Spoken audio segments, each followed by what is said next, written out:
attract. And we saw sculptures that you saw last night. We saw a lot of tousled looks, as well as kind of that effortless, out of the shower look, correct? Correct, yeah.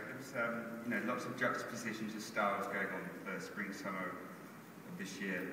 And diversity was the key to fashion. Absolutely. So this March, we'll be launching 5 looks with this campaign, and we're going to take you through them right now. So let's talk a little bit about the first look. It's Highline, and this is from Jill Saunders, correct? Yeah, this was, I did this in Italy, and it was a big success. There was a feeling of couture, like meaning sort of old elegance to hair this season. Well, there was that, and there was a natural feeling as well. This was the sort of the couture-like hairstyle, which I did for Jill Sander, and it's kind of reminiscent of a 50s hairdo. But because of the sort of colour and the techniques, the products we used, we sort of made it look more modern, more sort of futuristic. I was thinking about, in the 50s, the perfection, especially in America, and the beauty in that sort of era.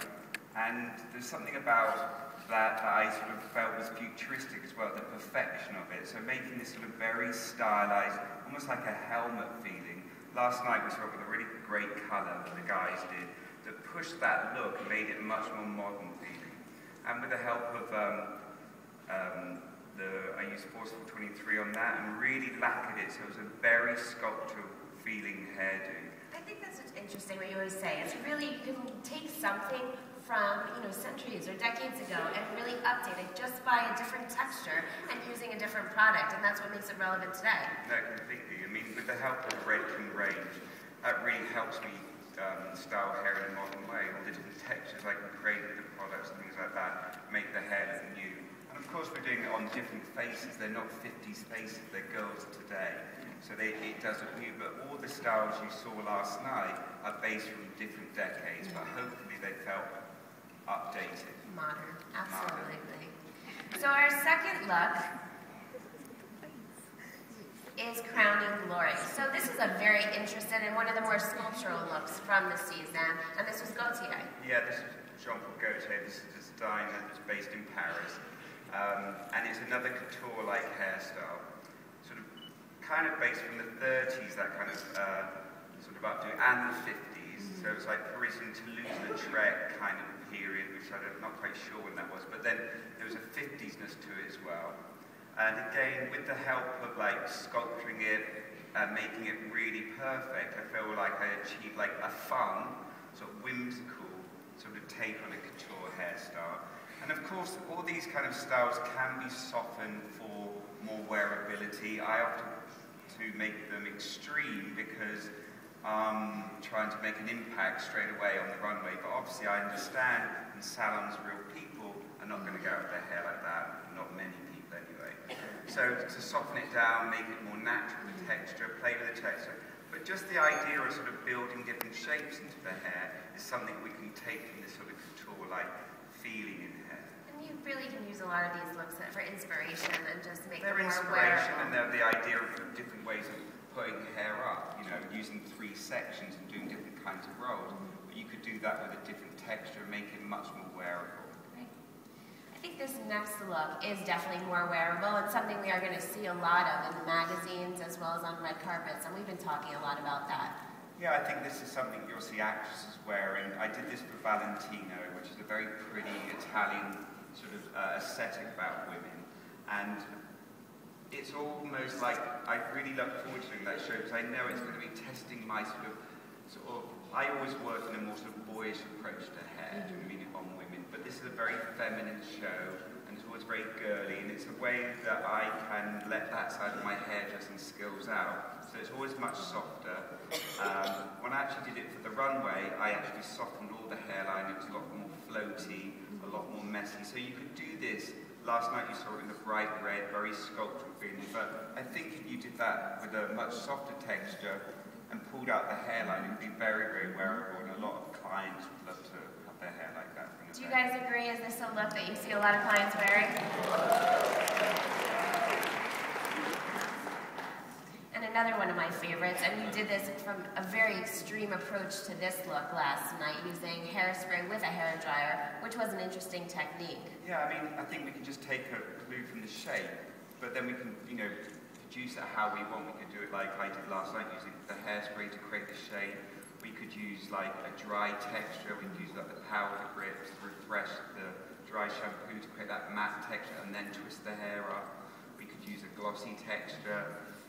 These are just ideas that I'm presenting. They're not set in stone. Everyone has their idea of doing hair, and that's the way it should be. This is just my take on it, and this is my, actually the way I did it for the runway was completely different. This is my take for Redken. I sort of change it for Redken, make it a little bit more wearable, a little bit more consumer friendly, a little bit more product based.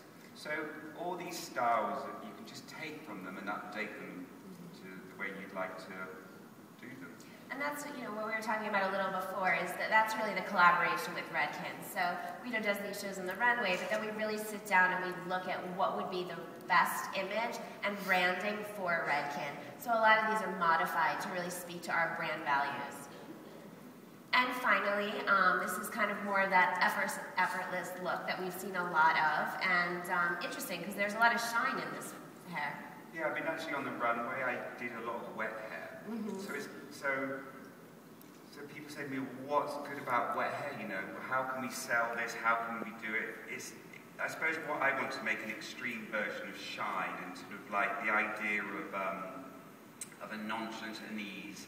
And we've seen a lot of natural hair on the runway for a long time, the matte textures again, which is very popular, doing sort of grungy, disheveled looks and all that. And I felt I wanted to do natural looks but not do the same again, so I chose to sort of work with natural hair in a shiny way. So I would spray the hair with water, I'd actually put guts into the hair and let that dry, and it'd give me this wet look, and then I'd put glass into it and a bit of shine flash. There was a lot of products actually to get this very easy look, because I couldn't have the hair dripping wet going down the runway on all the clothes. But what we can take from this is like shine. So how do we use shine to style hair? How do we use a new texture? And it could be just about using a little bit of shine in the hair, you know, using a little bit more glass at the finish of the blow dry, using shine flash to get more shine when you're putting hair up, using shine rather than matte. We've talked about matte for quite a few years now. To actually talk about shine again felt new to me. So I always like to push my own aesthetic and sort of change things up for myself as well, to keep myself interested, not getting bored. Like I said a little bit last night, we always have to keep pushing our boundaries. And with what's great about the Redken product range, there's so many products that we can try different combinations of and give us different effects in hair, and that's what really makes modern hair. That goes back to what we talked about testing products and really using them in different ways, and just having a new approach to hair every time and challenging yourself. So thank you for that, Guido. So this collection is launching in salons in March, and we have a number of materials to really bring it to life within the salon for consumers. So we have posters as well as a lookbook that provides an overview of the season and goes into detail of each one of the looks. We also have technical pieces, so technical cards for the stylist that really break down each one of these looks, and then hang tags for the consumers that give them just great little consumer tips on how to use each product. So we've really developed a 360-degree approach to this campaign that includes all of that, as well as having a very digital focus. All of this will be on our website, as well as our social media pages and across all assets. And also developing our second edition of the fashion magazine, which does include a quote from Guido and an interview, along with a lot of other information about the collection. So what do you guys think?